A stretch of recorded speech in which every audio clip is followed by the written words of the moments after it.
We'll see.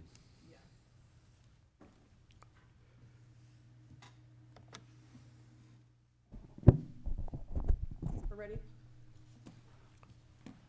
I'd like to call to order the, excuse me, the San Rafael City Council meeting of Monday, March 23rd, 2020.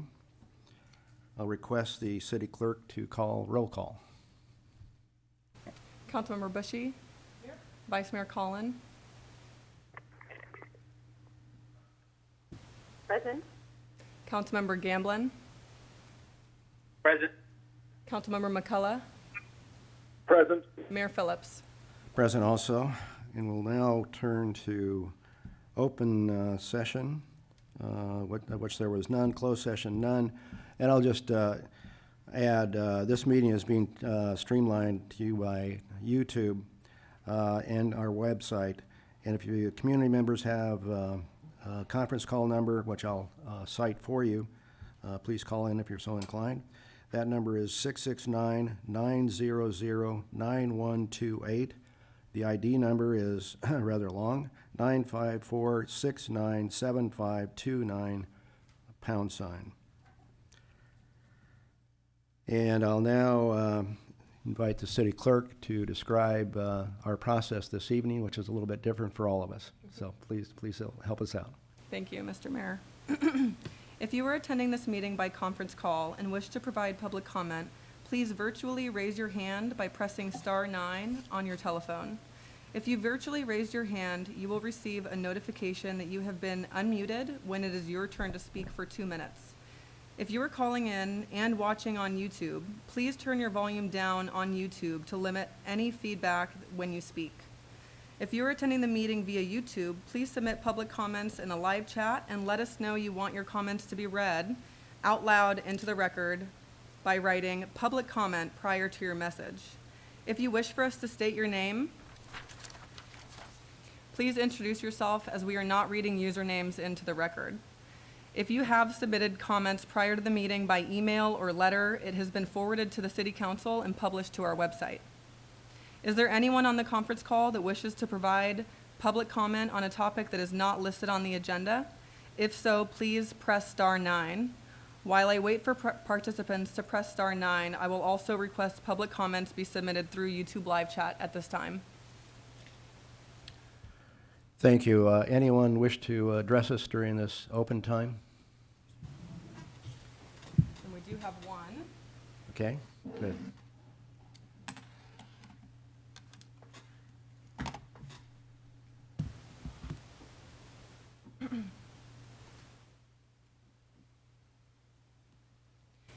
Hi, my name is Lita Acosta, and I am the Program Director for COVIA. We want to thank you in advance for considering our organization for funding. This will go a long way.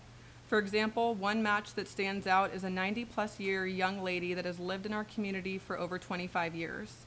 She was extremely isolated with no family or friends in the area, and the only interaction was her monthly doctor visits.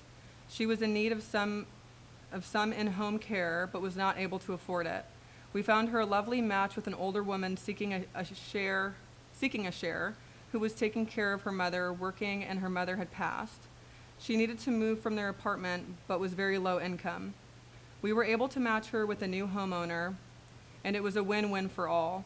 The homeowner was no longer isolated, has become good friends with the seeker, and is now able to afford to have a caregiver come into her home a few times per week. Thank That is you. the conclusion of public comment. Conclusion. Thanks so much. We'll now ask for the city manager's report. Jim. Thank you, Mr. Mayor and Council. I just wanted to start by saying I appreciate all the sacrifices everyone's making to alter how we do city business during this time, and all the sacrifices related to the shelter-in-place order through the County Health Department. I'm going to give just a really brief update on how the city's responding to the coronavirus.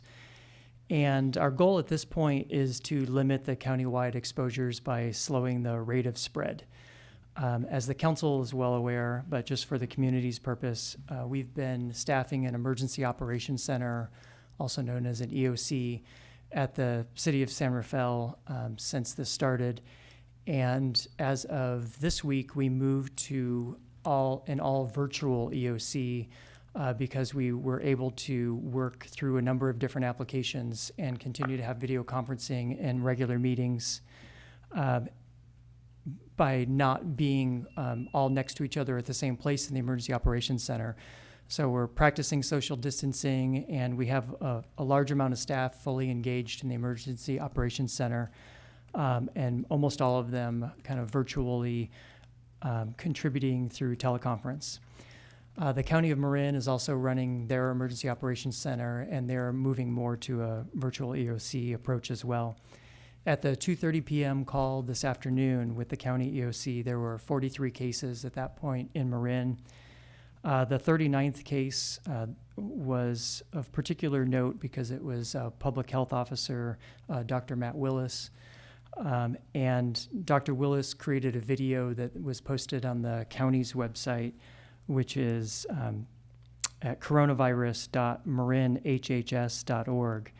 And I just recommend, if people haven't seen it, to watch it, because it's primarily, I think it's very helpful as a powerful reminder that the virus could hit anyone, and our job through the shelter-in-place order is to try to flatten the curve to reduce the rate of spread. And it's important to protect each other. It's also important to protect the first responders that we have as City of San Rafael employees that are trying to do their job as well when people call 911. There's a number of things going on in the Emergency Operations Center. I'm not going to go into any detail on them at all, but we're working on things like childcare for hospital workers. We're calling emergency childcare. That was profiled on the front page of the Marin IJ recently. We're looking also at assisting our most vulnerable populations, including people experiencing homelessness, both with food delivery, porta potties, hand washing stations, and those sorts of things. Working through different updates from the county health department and making sure that we're trying to translate them and get them out to our community in as clear a way as possible. For example, the park closure statement that went out was more of a closure to motorized vehicles. So the idea of everyone should be sheltering in place, which means you don't drive your vehicle to a place to go to the beach or to a park or something like that. So our parks are technically still open for people that are neighborhood residents that could walk there, or they're on a hike, or they're jogging or something like that. They can pass through the park. But we're closing them to motorized vehicles at the urging of the county health department, which means you don't drive. If you can reach it from your house, then that's good. If you can't, you have to drive there, then that's too far away, and it's potentially causing more of a problem with the social distancing. Also working on things like trying to increase Wi-Fi and broadband ability in areas that we need it, and working on a number of different things supporting our local businesses. So I'll just leave it at that for now. Again, the website that's updated regularly at the county is coronavirus.marinhhs.org. The City of San Rafael's website is cityofsanrafael.org/coronavirus. And if there are specific questions that anyone has, this particular item, which is the city manager report, is not something that we engage back and forth with the community.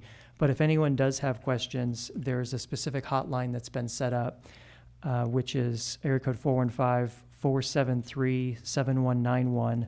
That's the COVID-19 hotline. And the email address is covid-19@marincounty.org, which the county EOC has been staffing both of those things and being very helpful answering all sorts of different questions that come in. So that concludes my report. Thank you. And excuse me, thank you for your report. We know that this is a difficult time for certainly our staff and the entire community. We fully expect to continue to provide the city services, public safety, police and fire, all related community services to our community, even though this are in fact difficult times, a little awkward perhaps, this being our first meeting under these circumstances, so we'll do our best. But thank you for all the work you've done this past week and for a period of time. No one seems to know what that might be, but we thank you for that effort regardless. Now turn to the consent calendar, and I'll ask the city clerk if there are any comments with regard to the consent items, whether or not the public wishes to have any items commented upon or pulled perhaps. If you are participating by conference call and wish to speak on any of the items on the consent calendar, please press *9. And while I wait for the participants to press *9, I'm also going to request YouTube Live comments to come in. And I'm going to wait about 10 to 15 seconds for allow for that opportunity.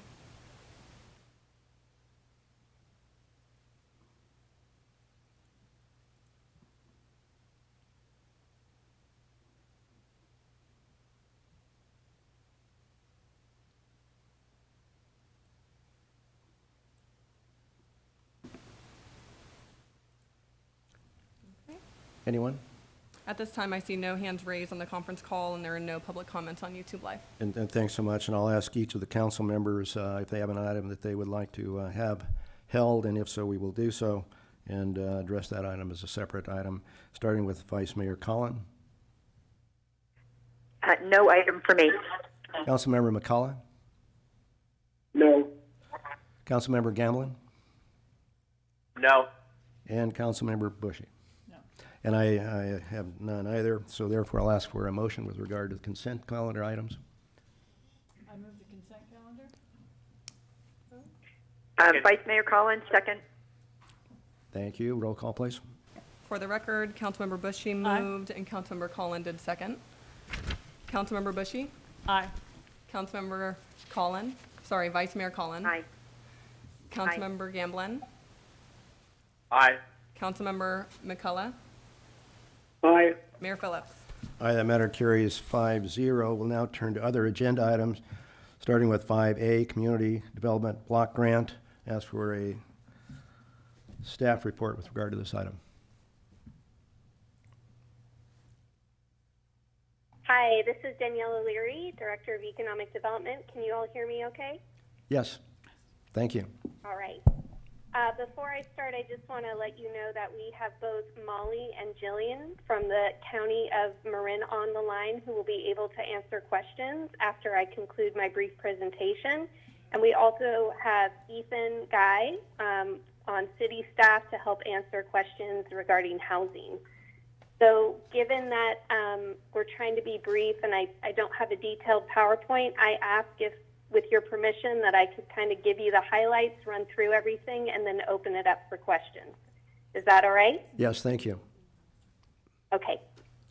So we are on the CDBG funding items, and just a quick process overview. The application for CDBG funding opened on January 6, 2020. The application period closed on February 16, 2020. And in your staff report packet, you have the federal grant staff recommendations along with the Priority Setting Committee's recommendations. And we have included a copy of the roster for the Priority Setting Committee so you can see who is serving on that. Some process changes I'd like to highlight is that this year we're transitioning from a one-year application period to a two-year application cycle. The minimum grant size is increasing to $15,000. And the average grant sizes broken down by funding category are as followed. Public service will range from $15,000 to $30,000 in average grant size. Capital infrastructure improvements will range from $50,000 to $150,000. And housing grants will range from $30,000 to $500,000. The Priority Setting Committee's approved funding priorities for CDBG funding this year are as followed. Family housing is the first priority, new family housing. Second is the land trust model, which provides home ownership opportunities.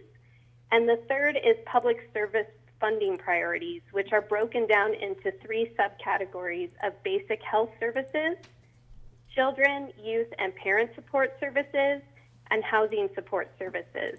And if you'd like more detail, it's in your staff report. For this evening, under housing projects, the Priority Setting Committee recommends the following housing applications for your consideration for approval.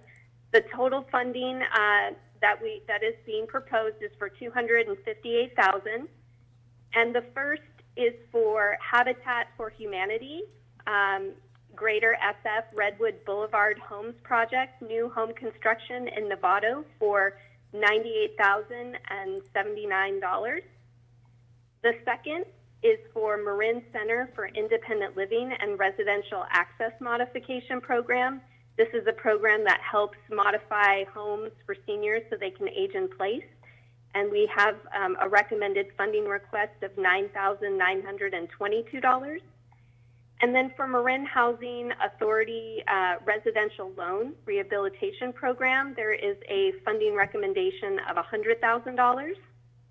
And then for Bridge Centertown Apartments located in San Rafael, it's a rehab project. We're looking at a funding recommendation of $50,000 for a total of $258,001. In a previous interaction, Councilmember Gamblin had asked what are the percentages of loans that are given under the rehabilitation program for San Rafael, and that number is 26%. 28% for Novato, and 46% for County Other. Would you like to stop at this point and ask any questions on the housing allocations, or would you like me to proceed? I just have a quick question for you. It's general, applies across the board, and that is, explain to me a little bit of the process you went through to come to the final recommendation. In other words... So I'm going to, Molly or Jillian, would you like to talk to this question? Hi, yes, this is Molly. Happy to speak to this question. Thank you. So staff looks at all applications in correlation with their history in managing CDBG funds, their potential impact, also looking at the allocation across all of the different planning areas. There are 3 different planning areas. And their ability to move forward and to impact both the HUD goals and requirements as well as the priority setting goal and requirements. So it's really a holistic review of all of the projects and in addition to that, this year, because it's a 2-year planning cycle, staff reviewed the projects. Organizations were able to apply for funds over the course of the 2 years. And so some projects that were more ready to move forward are recommended for this year versus projects that are in earlier stages or need more time in order for them to be able to spend the funding that they have requested. Okay, thank you very much. Any other questions, starting with Vice Mayor Collin on the presentation thus far? Yes, no, thank you. If you could speak to why the San Rafael City Council is having a conversation about a grant for Novato project, and is it because we're all in this together and it's a bigger pool of funds? I'm not against the application. It looks like a very valid one, but I know that's probably a question that many people, including myself, had. So if someone could speak to that, I would appreciate it. Absolutely. This is Molly again. So this is a countywide project, and countywide projects serve all of Marin County. And so there's an allocation from each planning area associated with countywide projects. There's historical precedence of projects in San Rafael being funded by other jurisdictions because the idea is the organizations will be doing outreach to all of Marin County, and current residents of San Rafael will be able to become homeowners through this housing project up in Novato. Thank you. Councilmember McCullough, any questions thus far? I have no questions. Councilmember Gamblin? Yeah, just as a follow-up on Councilmember Collins' question specifically to the Habitat for Humanity, if it's through a kind of a cost sharing amongst the county because everybody in the county gets benefit for it, what is the allocation and how is it determined for San Rafael? If I look at the total countywide request for that program of $250,000, and the expected funding of 216, and San Rafael doing, probably 40+% of that. And obviously we're not 40% of the population. I'm trying to figure out how you came to that specific number of 98,079 of being San Rafael's allocation towards that countywide project. Molly? Hi there. Yes, Thank you. This is Molly again. So the allocation across each of the planning areas is the same allocation that is used to divide the CDBG funds that are received from HUD. So Novato, where the project is located, they are giving, their recommendation is to provide the full amount that is of that percentage to the project. What the county other planning area is giving a little bit less, but they also have other considerable number of other projects that they are have a higher allocation for. There are also countywide projects. Okay, so so the formula is not exactly the same amount that we get in terms of percentage of the countywide funding to San Rafael. So in some cases, it's going to be a little bit weighted differently. Is that correct, what you're saying? Well, for this project specifically, the allocation for the project amount is the exact same allocation that's used to divide the CDBG funds across the planning areas. So that percentage is the allocation. And I'm pulling up that allocation right now.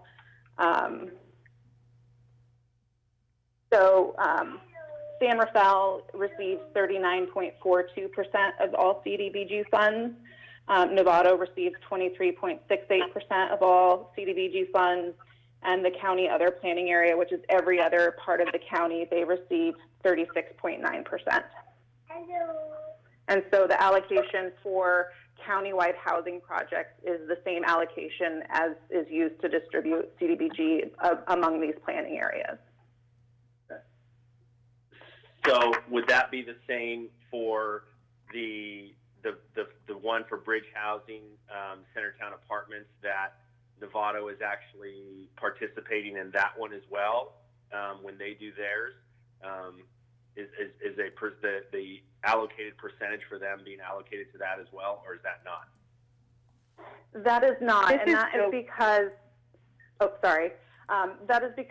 funding, the Centertown is already a developed property, and so only San Rafael residents benefit from it because only San Rafael residents live there.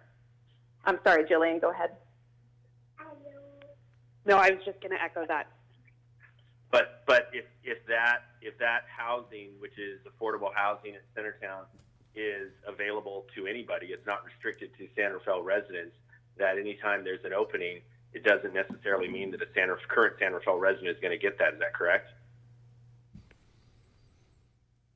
That's correct. This is Jillian. That's correct. However, I think Molly said that we have a precedent that unbuilt projects are funded the way that CDBG is proportioned, because they're brand new projects that people who live in San Rafael, Novato, County Other can benefit from. And whereas bridge housing is open to everyone, currently there are no vacancies, and it benefits residents of the city of San Rafael and directly the residents of Centertown. Okay, and then the last question I have, and Danielle, you answered, I think, some of it, but I don't think it was the exact question I was asking in regards to the residential rehabilitation loan program. I was just wondering, you mentioned how much was being used for loans, but I'm also wondering how much is of our portion is coming back to the city of San Rafael, because it's going into a countywide project. Do we have any information on how many loans are being made back to San Rafael of the percentage that we put in there each year?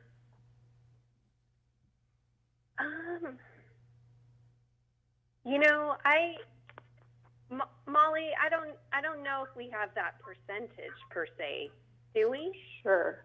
So we do, based on the application and the loans that were issued in the previous year, it's a little over 25% of loans are issued in the San Rafael planning area.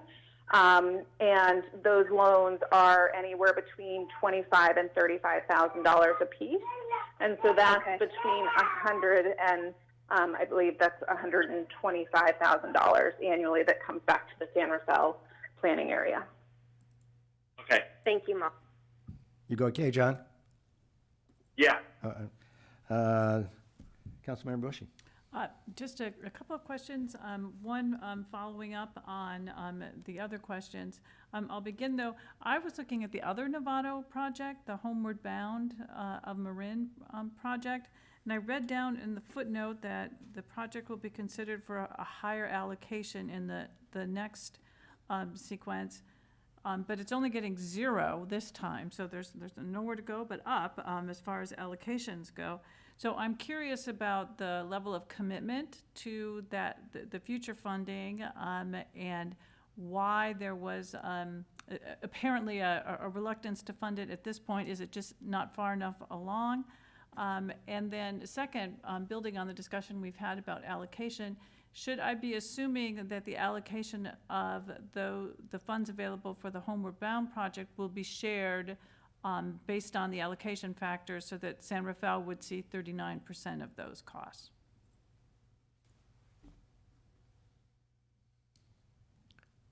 Danielle or Molly?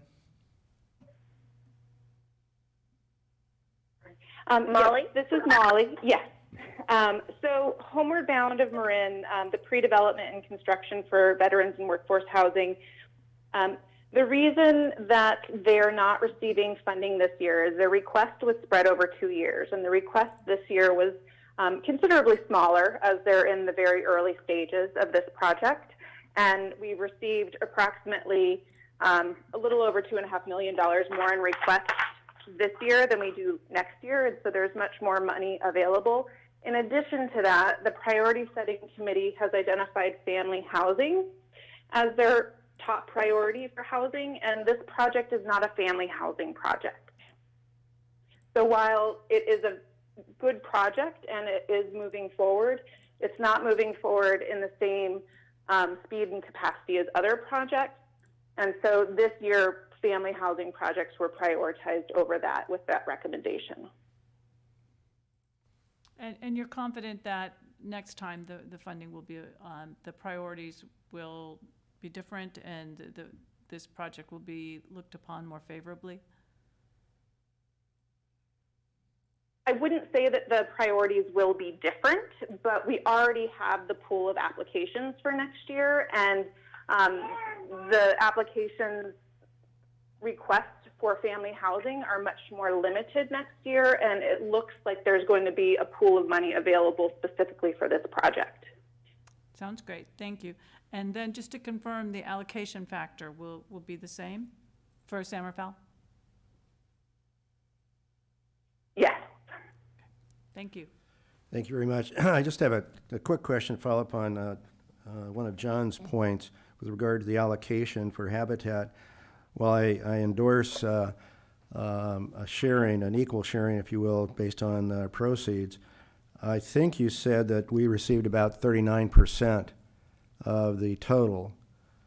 And I'm curious then if the expected funding is $216,000, we're actually at about 45%.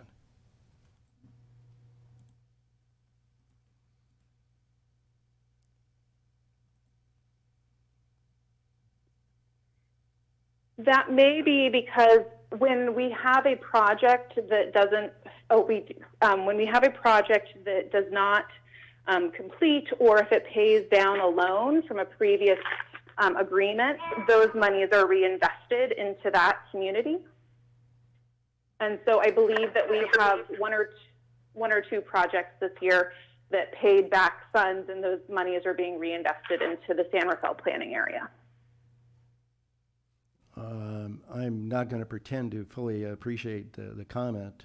Are you still confident that we're paying our proportionate share? Yes.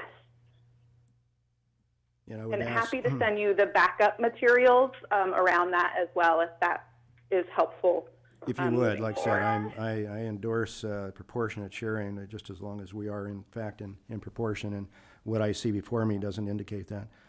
And I'd also like to indicate to those viewing this evening, we'll be done at least by 2 o'clock this morning. At this rate, we're right on track. In any case, it's Mr. City Attorney. Okay. Any comments, clarifications, concerns? I have no comments at this time, Mr. Thank Mayor. you. Thank you. Any council members that have a follow-up question before we go to motion? Oh, Yeah, Mr. Mayor, Yes. this is Mayor Phillips. This Yes. is Danielle O'Leary. Yes, Danielle. I'm just going to run through really quick capital projects and public service so you can do one motion Oh. at the end. Would that be easiest? You know, that would be a good idea. I didn't turn the page, and I will ask for public comment once you've completed. Okay, I'll go quick, I promise. Thank you. So capital projects, we're looking at a total funding recommendation of $155,328. And the three projects are Community Action Marin, their intake and welcome center. The next project is for Marin City Empowerment pre-development work, which is $80,000. And just a caveat note that 40% of the client service are based in San Rafael. And then the third is the Canal area, City of San Rafael pump station area, for an improvement upgrade of $65,328, bringing the total for capital projects to $155,328. And then I'm going to jump real quick to public service projects and go through that, and then we'll conclude and wrap up with any final questions you have. That'll be good. Thank you. The public service, okay. The public service projects, we have a total funding recommendation of $96,634. And in that, the recommended funding, we've got the Covia Foundation, which is Home Match that you heard a letter this evening on, for $8,000. We have Fair Housing Advocates of Northern California, which is really providing counseling and education to our community, for $31,500.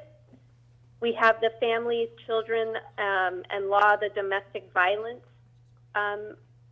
request for $6,750.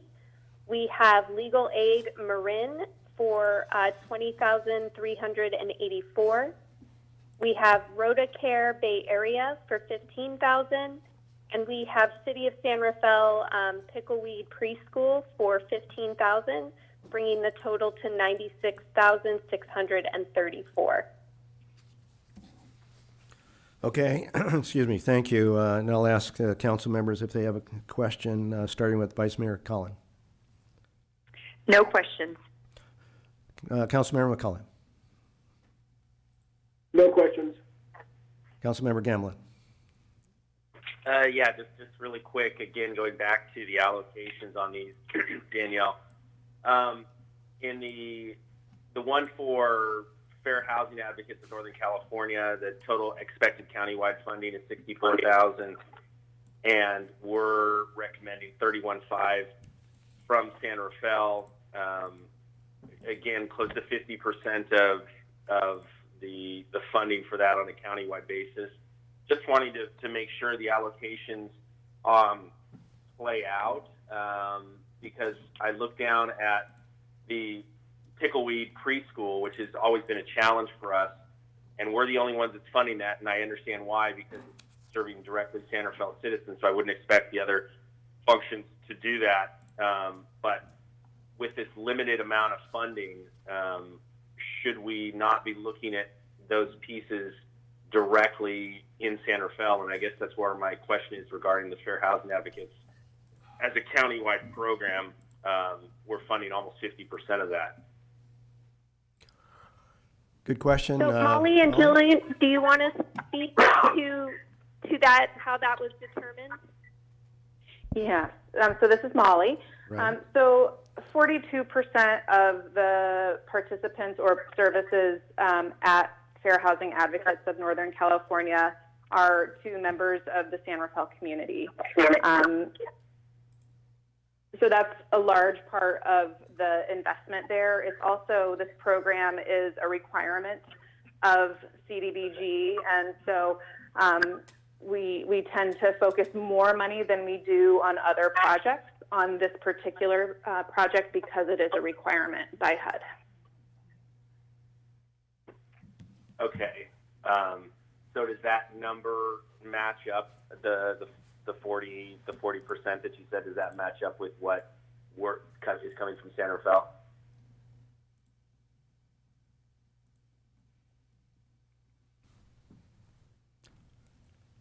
So it's 42% of the full request that they made. Hold on just one second, please.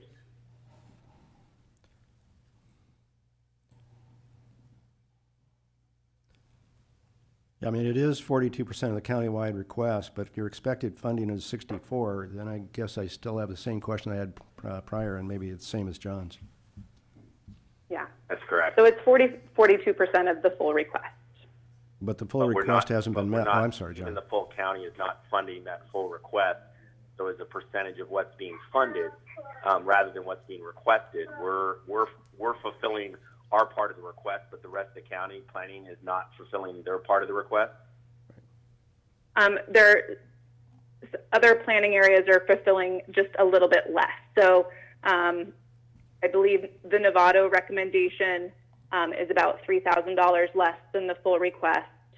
And then the county other recommendation, pulling it up now, looks to be about $6,000 less. So, And you're all, yeah. I would assume it's an obvious question that we're thinking, if everybody else is doing less than their allocated amount or percentage allocated amount, why are we doing the full amount that's allocated to us when we have other needs that are not getting allocated correctly or as much? Your council is more than, you have the ability and the authority to allocate that differential if that is something that you would like to do. This is the recommendation by staff looking at the project holistically and the applications holistically. But you as council and the approver of the San Rafael recommendations have that authority. Okay.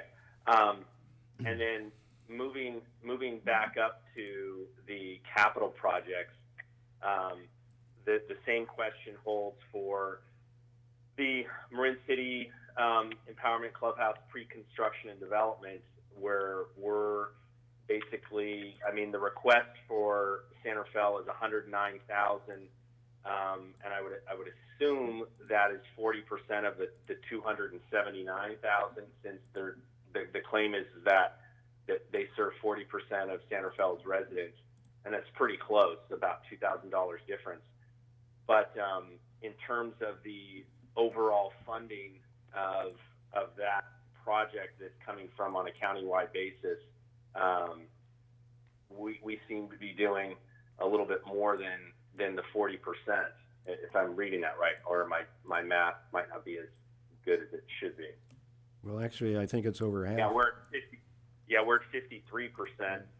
53% of the expected countywide funding on that project is coming from us, and we're, to their own application, they're serving 40% San Rafael residents.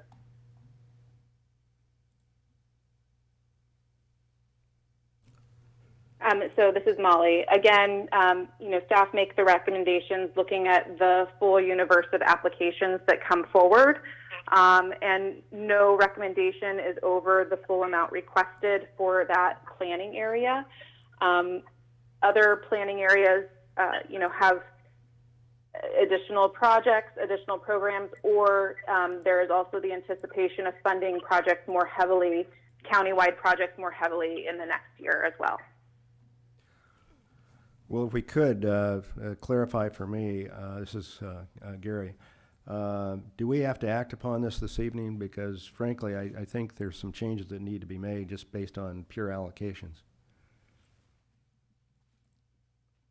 So I'm not sure This is Molly not sure what the timing is. These recommendations are going to the Board of Supervisors on May 12th and need to go to the Priority Setting Committee prior to that.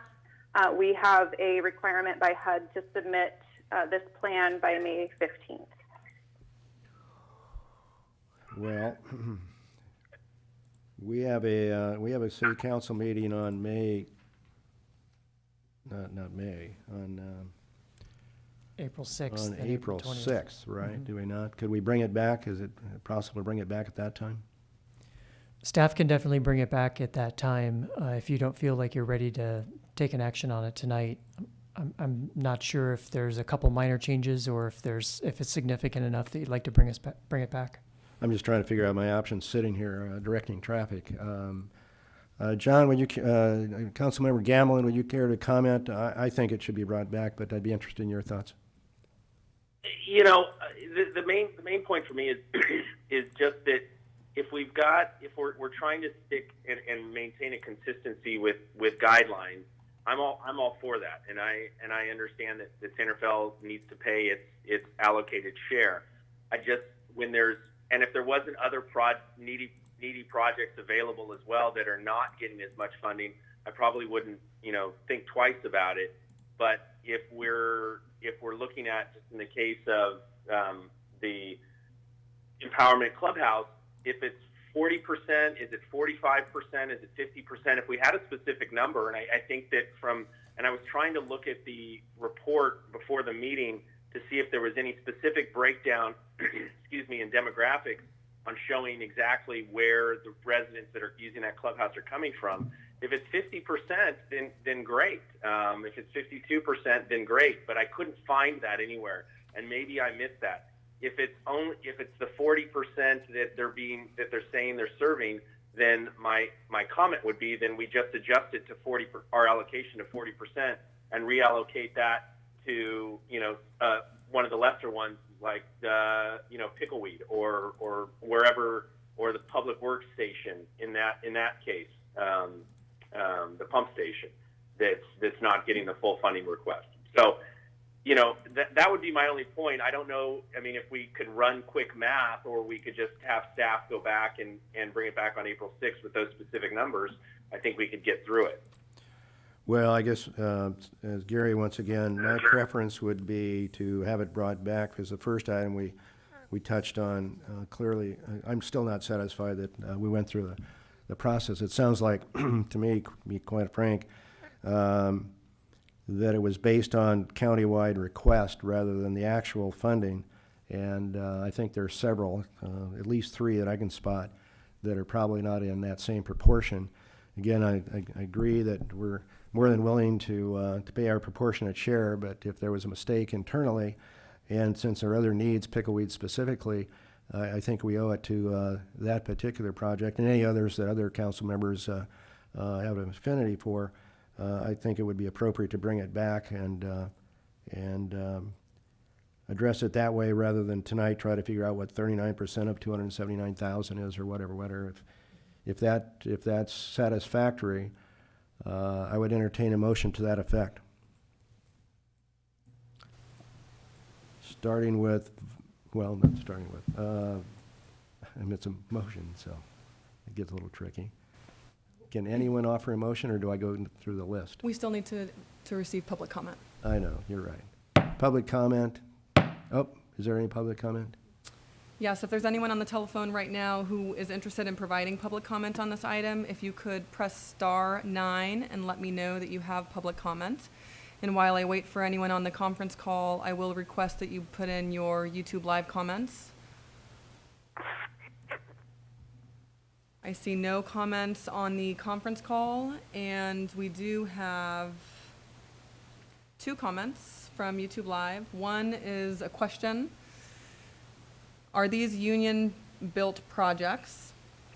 And our second public comment is, now over 40% of MCCDC's Empowerment Clubhouse members reside in Santa Fe, and these members rely on the clubhouse as their primary mental health support system. EC's crucial role has been evident over the past few difficult weeks, as we have provided much-needed social support and life-sustaining material support via delivery of meals, medications, groceries. This comment was from Gregory Katzen, the director. Mm-hmm. And thanks for providing those comments. With regard to the first item, is anyone prepared to discuss whether or not these are union-based projects?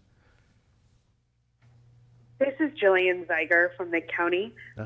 All of our capital projects that are over $2,000 and most of our housing projects are require Davis-Bacon, and Davis-Bacon is federal prevailing wage.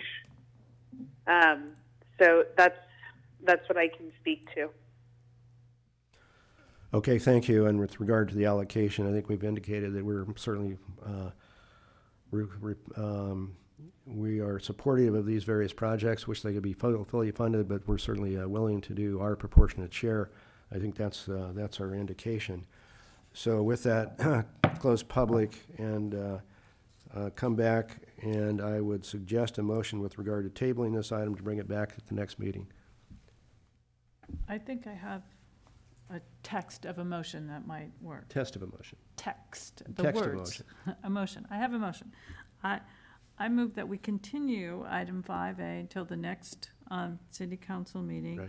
so that staff may conform the allocations to using the expected county-wide funding to share the, to allocate the funds amongst the jurisdictions.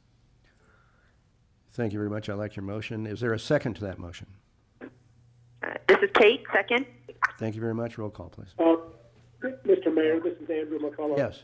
Before we vote, may I make a comment? Sure, of course. I'm sorry. Yeah, I just want to note, I was on the CDBG, or San Rafael's representative for CDBG years ago before John joined. And I want to make the note, and it's obvious to some, particularly those with longer memories, that money normally allocated to other jurisdictions has in the past, on an occasional basis, been reallocated to San Rafael. So I'm not averse to our tabling this and coming back and discussing it at a later date, but it is important for people to realize that the allocations are by no means strict ones. And we've been the beneficiary of where allocations have been diverted from other jurisdictions to ours. That's all. And that's certainly, Councilmember McCullough, it's a good comment, one that I frankly wasn't aware of, so I appreciate the comment. Of course, the presentation indicated that it was based on our allocation of funds, and I think that's why we centered on that method of doing so. But let's bring it, well. Mr. Mayor? Yes. This is John. Councilmember Gamble. John again. And Andrew, maybe I can clarify, you know, in the past, we had the entire pool of funds, you know, countywide, and we had representatives from each region and each district. And within the last year or two, and Danielle, you can correct me if I'm wrong, they've consolidated that to whereas Novato and San Rafael are the only two planning areas that have this kind of input on this, and the rest, you know, every other city in the county is lumped into the countywide allocation for their input. So it's, I know it's a little bit different than what it was 4 or 5 years ago, but I do appreciate your comment on that. Likewise, and I guess my only query at this point would be if the funds have been allocated between more than one entity, and now we reorder some of those funds, the expected countywide funding is not going to equal what's shown. I don't know if that creates a problem for you guys, but that's the outcome. In any case, there is a motion on the table, and perhaps during the next 2-week period that can be addressed as well. And unless the city attorney has comment, we'll ask for a roll call. Councilmember Bushy. Aye. Vice Mayor Cullen. Aye. Councilmember Gamblin. Aye. Councilmember McCullough. Aye. Mayor Phillips. Aye, matter carries 5-0. We'll now turn to item 5B, bargaining unit side letter extending the current agreement with SEIU, and ask for a report. This is Shabani. Can you hear me? Yes. Oh, good. Okay. Good evening, Council. This is Shabani Nag, Human Resources, here to briefly present information about a one-year contract extension with the SEIU 1021 bargaining unit via side letter. The current contract will be expiring soon by the end of this June. And so at a very high level, the side letter tentatively agrees or creates agreement across three parts or criteria in the current MOU as follows. The first part addresses salary terms, and so the tentative agreement reached is a 2% base wage increase in the first pay period, including July 1st, 2020, followed by an additional 1% base wage increase in the first pay period, including January 1st, 2021. In total, these increases are equivalent to a 2.5 increase over the next fiscal year. The second part of the side letter addresses the group's retiree health insurance. So a quick description there of the insurance is that employees are eligible to participate in a retiree health trust. It's kind of like, a healthcare trust to enable them to pre-fund retiree health premiums. And the trust is funded by an annual conversion of sick time each July 1st, provided an employee has a minimum remaining balance of what we're calling a cap after that conversion occurs. So members of the bargaining unit have been concerned that the current cap of 75 hours is insufficient in the event of something serious happening, like an extended illness, for example. And so the tentative agreement reached here is for the city to increase the annual conversion cap from 75 hours to 125 hours. The third part that the side letter addresses is what we're calling emergency leave, or like a provision for emergency leave. The bargaining unit would like the city's consideration in allowing for up to 10 paid days in a calendar year in the event of an emergency or other extensive circumstances that would result in the closure of a city facility. And so those are the three. So all in all, staff is recommending to adopt the resolution and side letter that extends the current contract by 1 full year, addressing these three parts with the SEIU 1021 bargaining unit. Thank you. And questions of City Council, starting with Vice Mayor Collin. No questions. Councilmember McCullough. No questions. Councilmember Gamblin. No questions. Thank you. And Councilmember Bushy. No questions. Anyone from the public wish to address us on this item? If you are participating by conference call and wish to provide public comment, please press star 9. And while I'm waiting for those to press star 9, I will ask that you please submit your comments on YouTube as well.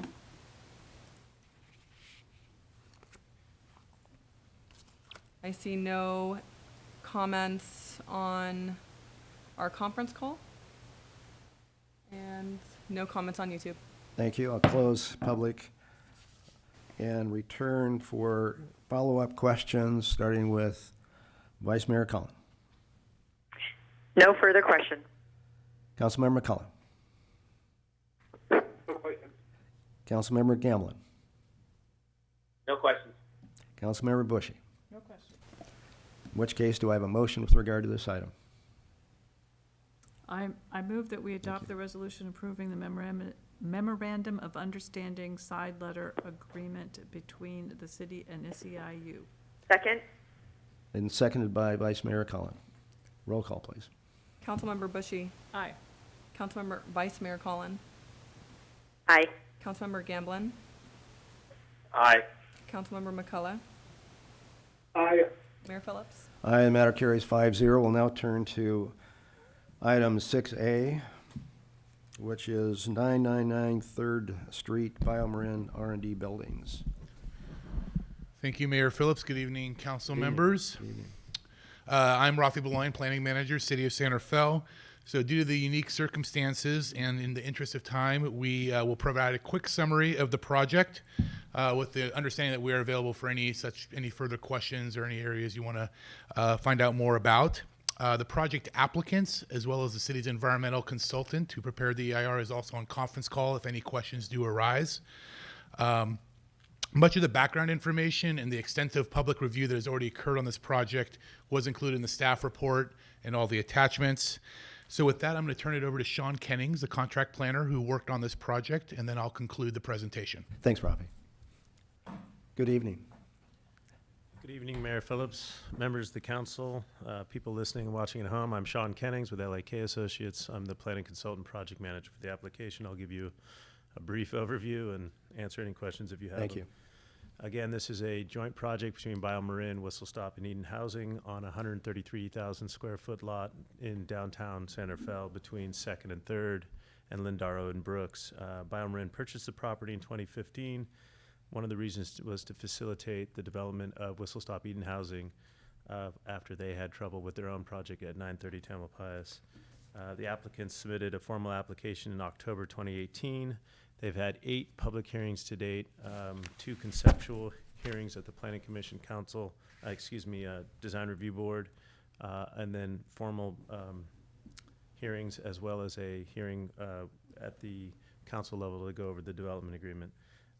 Really quickly, the project description is obviously between 2 separate entities. It's a phased development. The BioMarin portion of the project will occur on 118,000 square feet of the proposed project property. It'll entail 207,000 square feet of development in 2 72-foot tall buildings that are 4 stories, but have large floor plates, 17 feet, to accommodate the laboratory research development. These buildings will house laboratory offices, general offices, public amenities. There's a public plaza located at 3rd and Lindaro, and a commercial public cafe type use at that location as well. BioMarin is requesting a new FAR, new floor area ratio, that would blend it with the San Rafael Corporate Center campus where BioMarin's current facilities are located, blending it from currently, which is allowed of 1.5 FAR down to 0.9, which gives a total development square footage for the entire BioMarin campus of 715,000 square feet. They're also asking for a height bonus of 20 feet from 54 feet to their proposed 72 feet. There are some public benefits that have been proposed as part of their general plan and zoning text amendments. They're also asking for a blended parking ratio. After full development, they'll only have 29 parking spaces on this particular site, but taking into account of the entire San Rafael Corporate Center, they'll have about 1,589 parking spaces.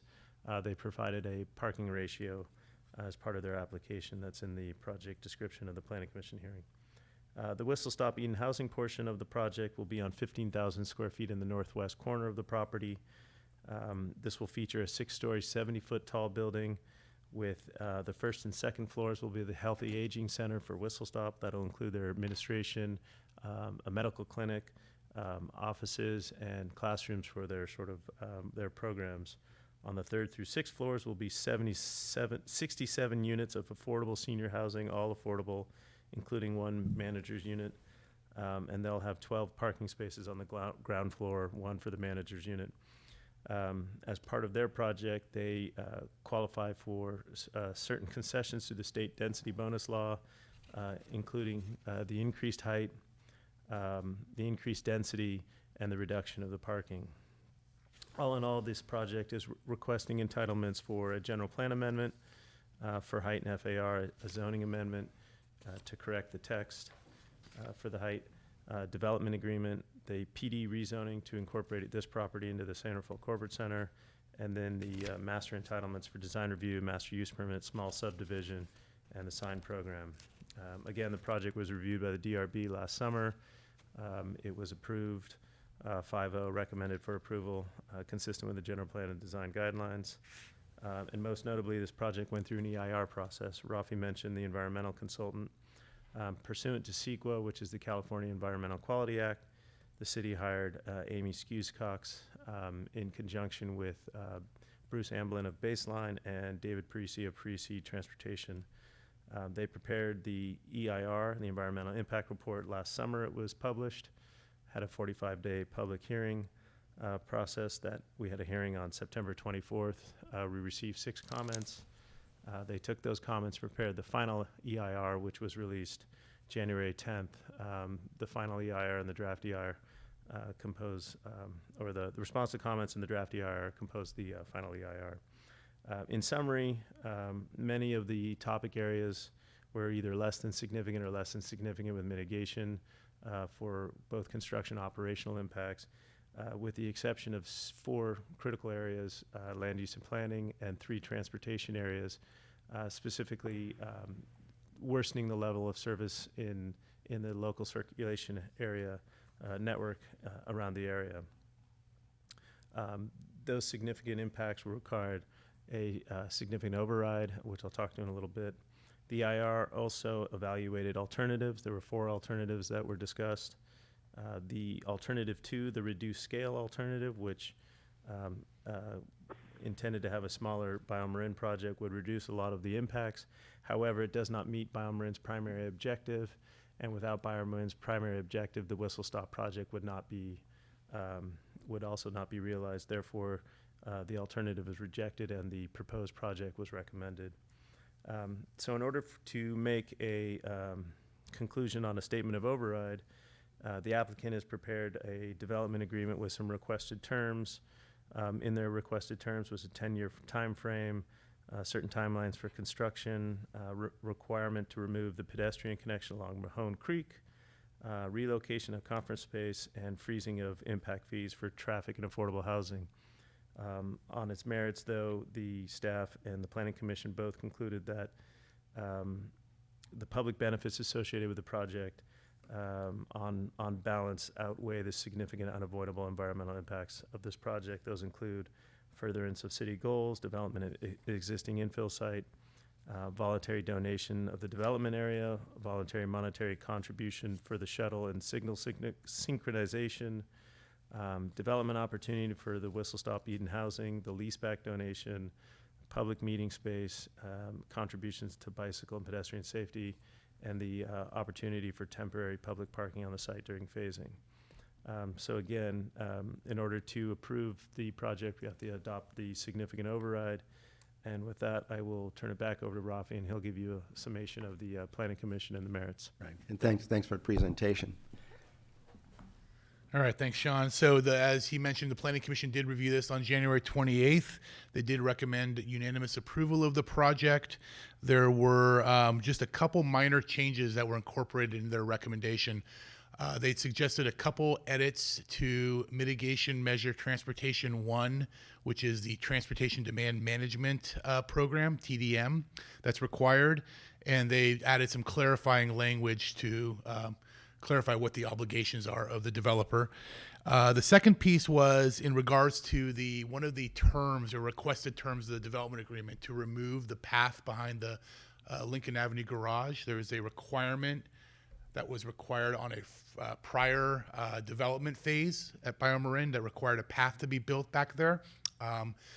Based on public testimony and comments that they received, the commission felt that path requirement should not be removed. And so they recommend that it be maintained and included in the project requirements. The applicant continues to request the removal of that path. They submitted a letter that was included in your packet, attachment 8, which outlines the reasons for their request.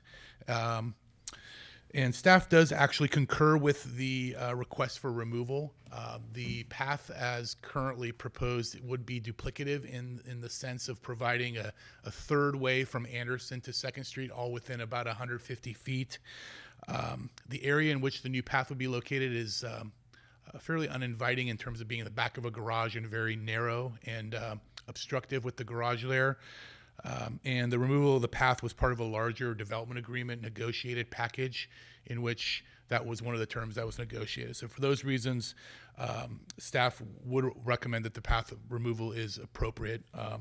And it, like I said, it is included in the council's development agreement as currently drafted.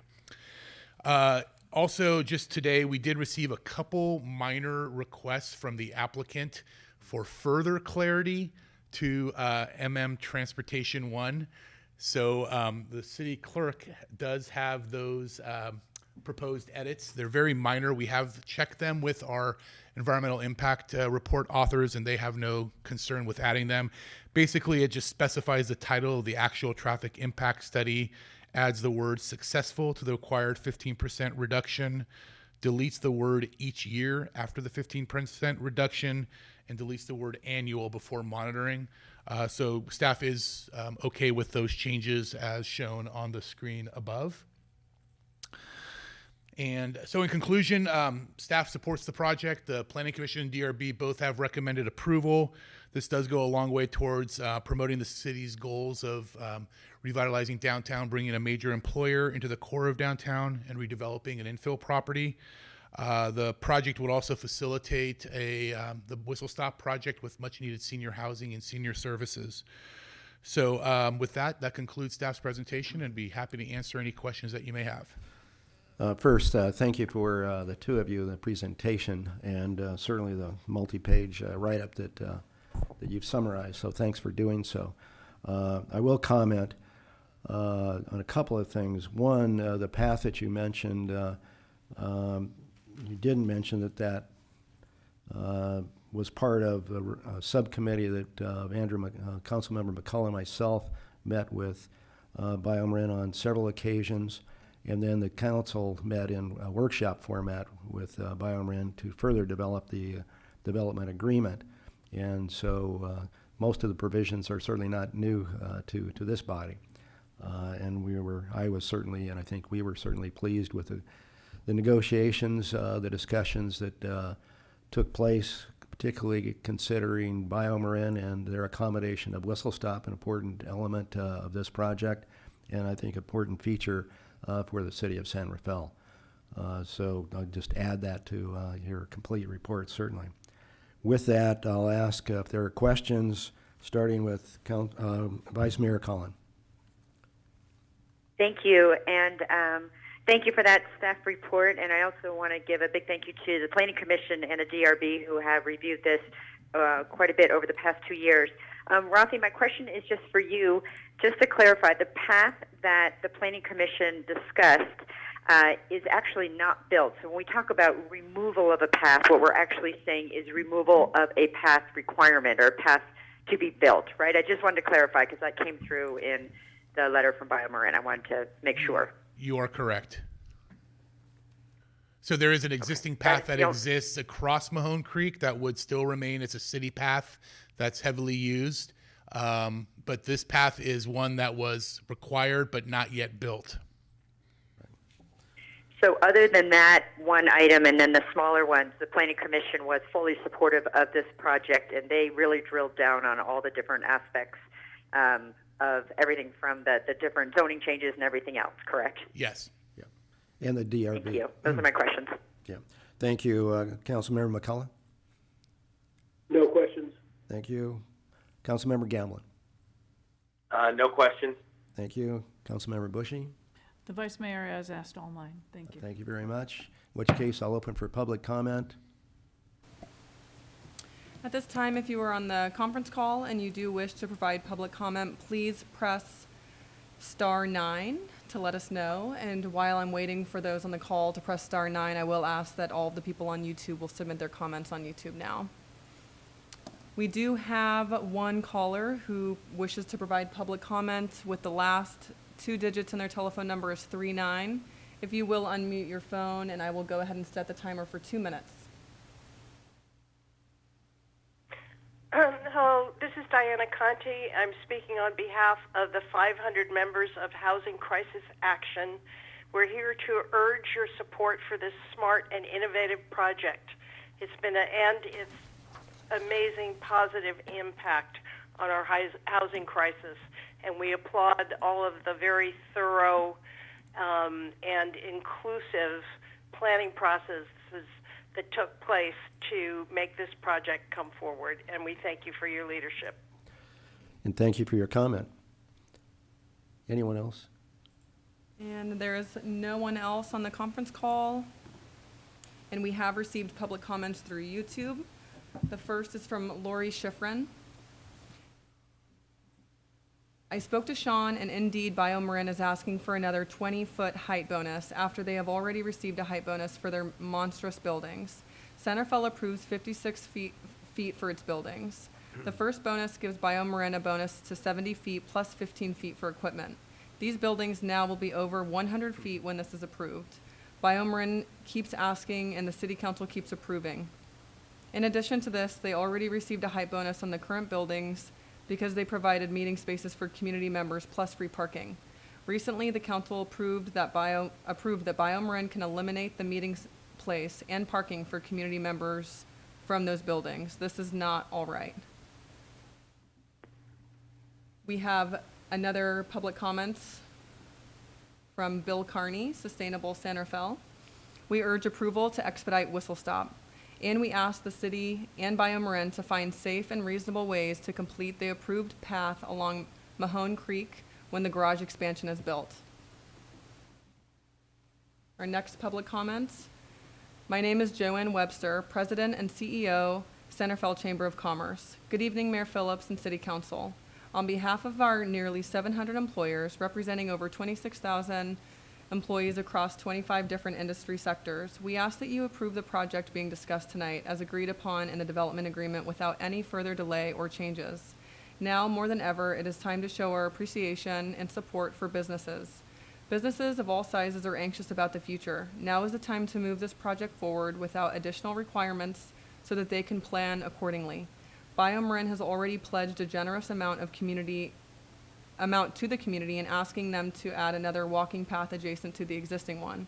Either now or later is both redundant and unsafe and will be a great financial expense to maintain and keep secure. We urge you to look at the big picture, cleaning up a brownfield site, maintaining good high-wage earning jobs, and providing much-needed low-income senior housing in our community. Please expedite the process to move this project forward tonight. Thank you. We have another comment. My name is Lisa Hansen, and I am one of the leaders of the B team who helped revitalize Albert Park and the B Street corridor. I am here to show my support for this project and the moving forward of the BioMarin Whistlestop development. On behalf of the B team, we believe that this will only be beneficial to our community. BioMarin recently completed a multi-million-dollar cleanup of the site to show their commitment to the development and to the growth within the city. In addition, BioMarin also continues to be an excellent community partner to the B team and our park project by helping to beautify it throughout the year. Our community is in full support of this project and would love nothing more than for the Santa Fe City Council to approve this project. It is our hope that you please move forward tonight. My name is Bo Blanchard with the nonprofit CFI supporting BioMarin's collaboration with Whistlestop. We urge the City Council to approve tonight. My name is Diane Henderson, and I am the chair of the Santa Fe Chamber of Commerce Board of Directors. I am asking for your support in approving the BioMarin project this evening. BioMarin has spent many years designing this project to address the city's and the public's concerns, and this project will be a fine addition to the city of Santa Fe.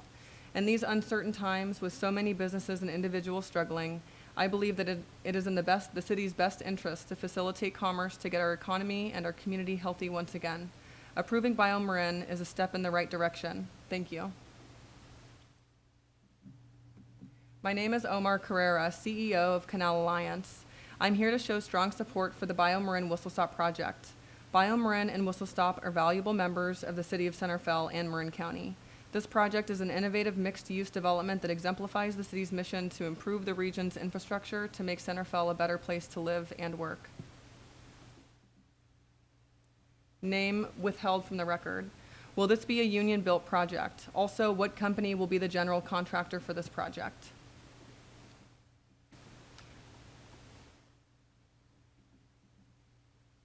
My name is Karen Strolia, and I am the North Bay Regional Director of Downtown Streets Team. I am voicing our support for the BioMarin Whistlestop project.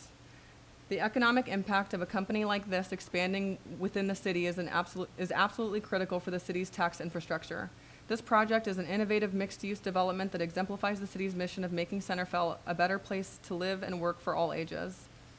BioMarin has been very involved in the Downtown Streets Team, and having a community-engaged local business like theirs expand in our community can only be an asset. We would ask that you approve the development agreement as presented and not require BioMarin build an additional walkway along the creek. This walkway would potentially create safety challenges for both citizens and employees that would overshadow its convenience. As you know, our teams clean the public space quite a bit. A private path like this, only a few feet away, would bring unnecessary additional liability to BioMarin. It is our goal to assist in creating a safe space for our community, and BioMarin has been instrumental in supporting our efforts and mission in our community. Thank you. Casey Mazzoni, Santerfell business owner. I urge the City Council to approve the BioMarin Whistlestop development. The project will bring a significant economic boost to the downtown area. Thanks. Cynthia Murray, North Bay Leadership Council, urges your approval of the BioMarin project to help create jobs, improve the company's ability to save lives, add to the economy, and add needed senior housing. Thank you. Barry Toronto, please approve this vital project. We need more affordable housing, especially for Marin's aging population. However, make sure traffic mitigation measures are properly implemented. That completes the public comment period. Good. Thank you so much, and thank you for everyone that provided your input. Greatly appreciated. With regard to the questions, I'll respond, but then ask Rafi to add. With regard to the union, whether or not it will be, I don't know firsthand, but the projects are down the road 6 to 8 years. I would surmise that they will be union. With regard to the height bonus, quite frankly, I didn't understand the 100-foot cumulative height. I don't think that's correct, nor is the parking reference. So that maybe you could help me if I'm wrong. Mayor Phillips, Sean Kennings. So the height bonus is base district is 54. Right now, they can get a 12-foot bonus with some public provisions. None of those public provisions are part of this application, so they're requesting their own 20-foot height bonus, which would bring their total to 74. Right. These buildings are 72 as measured by the California Building Code. What she's referring to is what the equipment and any of the mechanical infrastructure on top of the building, which is not calculated as part of this process, is typically taller than the 74 or 72. So although the building as measured through the planning process is only 72 feet tall, it'll project taller upwards of 80 feet. I don't know where she's coming up with the 100 feet. Yeah, that's the first I've heard that. I don't think that's correct. You're saying the max is more than likely around 80 feet? If you add. That's correct, yeah. And it's consistent with the other buildings at the SRCC right now. And with regard to the parking? Yeah, I think she was referring to the parking that's provided for public use on the Lindaro parking lot, as well as the conference rooms I think she made reference to, which are previous requirements of the original development. Those would still remain. There is one provision about the conference room that through this development agreement, it was requested for BioMarin to have the ability to move the location of the conference room to the new building, but it would be of equal size, equal function, have the same rules as currently in place and originally required. Yeah. And then in terms of the union jobs, my understanding is that the affordable housing component with Whistlestop would have to have union labor because of the funding that they'd be receiving. I don't know about the BioMarin piece, but we could ask, if you want that information, we can ask them to chime in on the conference call. You've satisfied me with regard to Whistlestop, which is more immediate. So let's see. With that, I'll ask if there are comments from council members, starting with Vice Mayor Collin. Thank you. I wanted to say that I appreciate how BioMarin has been a good community partner. It was nice to have people, having different organizations confirm that they're an important employer to the city of San Rafael, and I'm grateful that they have given this land, as it were, for the most part, to Whistlestop, which is it's just proposing a healthy aging campus, very innovative, and really demonstrates the type of community that we are in San Rafael, and that's the type of community that cares about our seniors and cares about having affordable housing for folks, as well as a place where they can get a meal and get basic medical care. So I'm very supportive of this project, and glad that we're finally to this date after 2 years of looking at this project. Thank you. Councilmember McCullough. Yes, I too support the project, and I concur with all of the comments that Vice Mayor Collin just made. I also concur, Mayor, with your earlier comments, given that you and I were at the table for a number of meetings with representatives from BioMarin. During that time, I was impressed and appreciated the hard work that went into both at the commission level, DRB level, staff level, and then, of course, the individual person-to-person negotiations, that we got to the point that we're at. So on balance, in addition to the other positives that were mentioned by Vice Mayor Collin, I'm pleased that the public benefits that have been enumerated in the staff report are sufficiently significant that they overcome some of the drawbacks identified in the EIR associated with the project. So on that basis, I too support the project. Thanks. Good. Thank you very much, and thank you for the prior meetings we've had. Excuse me, Councilmember Gamblin. Yes, thank you. And echoing my fellow council members, this project is sorely needed for our downtown. I think that the hard work and that both BioMarin staff and yourself and Councilmember McCullough put into this, as well as all others, truly shows that this is something that we need, and I'm very happy that this is proceeding as submitted. So I'm fully supportive. And thank you for your comments, Councilmember Bushy. I too am very supportive of this project for all the reasons stated by my colleagues. We've worked for a long time, a lot of people to bring this to this point, and I'm delighted we can vote on it tonight. Thank you for your comments. I'm particularly delighted because I guess it was perhaps 4 years ago, maybe more 4 or 5 years ago, Councilmember McCullough, City Attorney Rob Epstein, and I met with the president of BioMarin and their legal counsel. And we left that meeting with some degree of assurance that they were going to accommodate Whistlestop, and here we are. And it, in fact, is going to be included, which I think is wonderful for the community for all the reasons cited. So I'm particularly pleased. Also, give kudos to BioMarin. You know, if you think about it, they've contributed roughly $1.2 million for the site. They also, through negotiations, but nevertheless agreed to $400,000 for first and last mile, $500,000 to help us with our signalization, and particularly the smart crossing second and third. That's significant to the community. So I'm particularly pleased with the way in which this matter has come before us, and want to applaud once again BioMarin for handling this in a most honorable and I think professional manner. So I will be quite supportive of the matter, assuming there's a motion to that effect. Now, let me ask first. We have a number of items. There are 8. Do you want one motion, or do you want 8 motions with regard 8 to motions for the record, please. Okay, thank you for that clarification. In which case, Councilmember Bushy, if you could just march through these, and we'll deal with them that way. Get a drink of water first. Let's Yeah, go. you deserve right. it.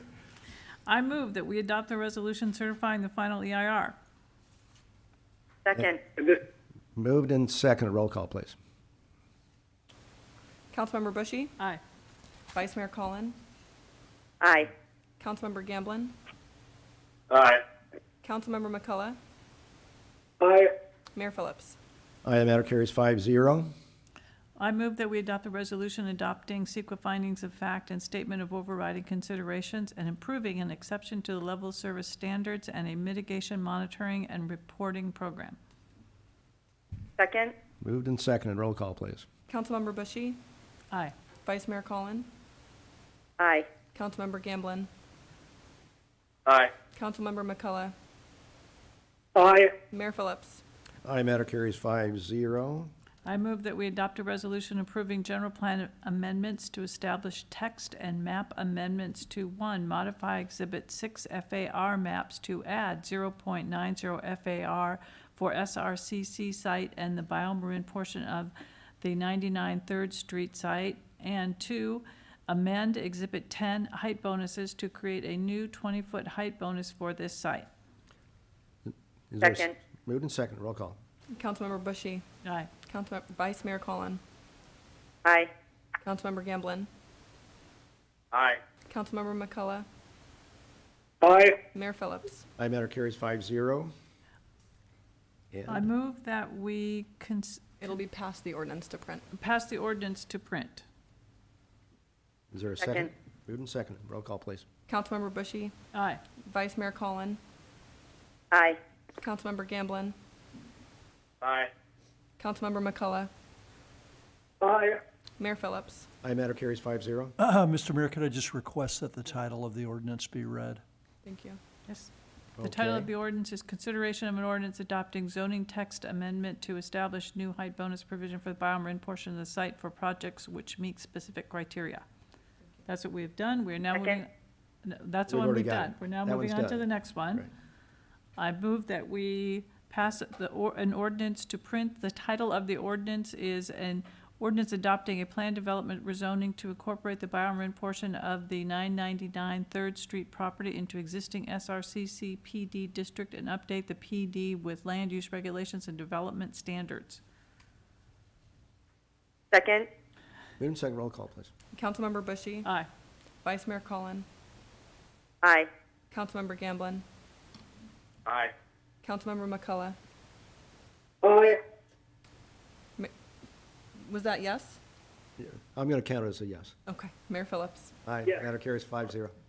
I move that we pass an ordinance to print. The title of the ordinance is an ordinance approving a development agreement for the BioMarin portion of the site to vest the entitlements for a 10-year period, freeze impact fees at current rates, and modify terms of the prior development agreement.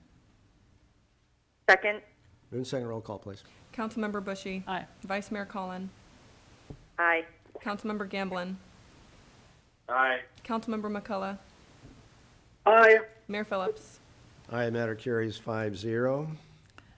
I move that we adopt a resolution conditionally approving a master use permit, environmental and design review permit, small subdivision and sign program amendment for the 999 3rd Street BioMarin Whistlestop Eden Housing Project.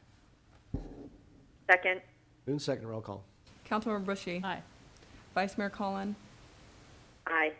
Councilmember Gamblin. Aye. Councilmember McCullough.